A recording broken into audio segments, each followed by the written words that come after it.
How do you approach this game against Notts County in the League Cup competition now with such a big game against Manchester United at the weekend? Does that change your way of thinking at all? Not really. No, our focus is just we're concentrating only on the next game, and for us it's Notts County here. We will treat them with the same respect as what we will do Manchester United. We want to do well in the cup competitions this year. You always want a home draw, and we've got a home tie against a real historic club.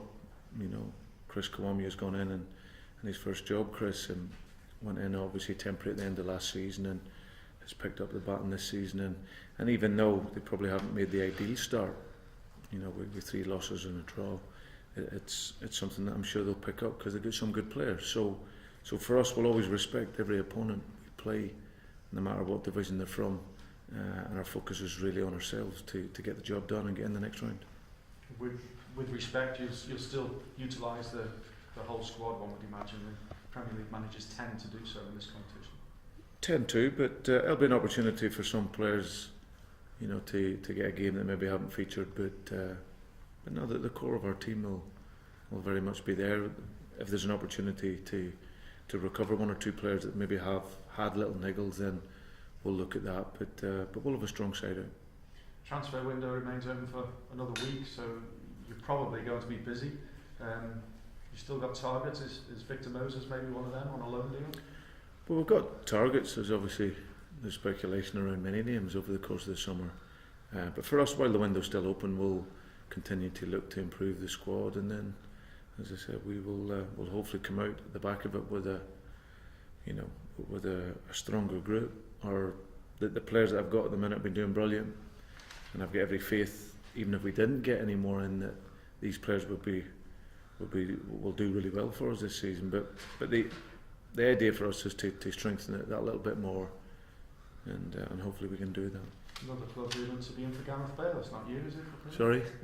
Another club rumoured to be in for Gareth Bale today. It's not you, is it? I can categorically say it won't be us. We don't have that money. Just to come back to Daniel Sturridge, if I may. I know we've spoken about him before, but how good can he be then if we've not seen the best of him yet, and he seems to be doing brilliantly? Where can he be? Well, I think if you assess some of the world's great strikers, you know, the pace and power that they have, the touch, good in the air, 2 good feet, you know, super quick, then he possesses all of that. I think for Daniel's always, I hear people talk about him, I listen to radio shows and listen to people talk about Daniel on TV and whatnot, and some people have mentioned about this difficult character, and he's an absolute wonderful boy. He's a terrific lad. All he's done was he was a young player at some big clubs, and he knew he was a good player and probably wanted the chance to show that. And when you're young, you're always fighting for your position in the hierarchy within the group, and he's probably been disappointed when he hasn't been able to play in the position that he's good at. But I think if you look at his record, you know, when he went to Bolton with Ewan Coyle, he played games and scored goals, and this is obviously, you know, a run that he's had here now, and he's got goals in games. So now I think he's still, you know, has areas to improve in his game. But what we've done is release the pressure from him, and all we demand is that he works his socks off. You know, that is the football club. That's one of the core values here, is hard work. And I think when he does that there, all his natural talent comes out, and when that comes out, there's not too many better. When you say you release the pressure from him, what have you done to do that? Well, I think there's always pressure around goal scorers to score goals, and sometimes that can overshadow actually the other contributions that they can make to the team. I think you've seen Daniel at Aston Villa at the weekend, hunting and chasing back, you know, for the cause, for the team, and that's all we demand from him. And it's just a case of reinforcing that you know, the goals will come.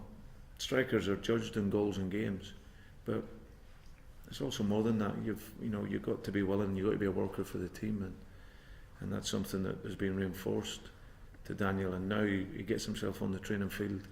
He's working tirelessly every day. I think there's a bit of maturity there as well. I think just maturing as a young man, preparing himself well for games, and he knows that when he does that, he steps over onto the field, and there's not too many can match all the tools that he has.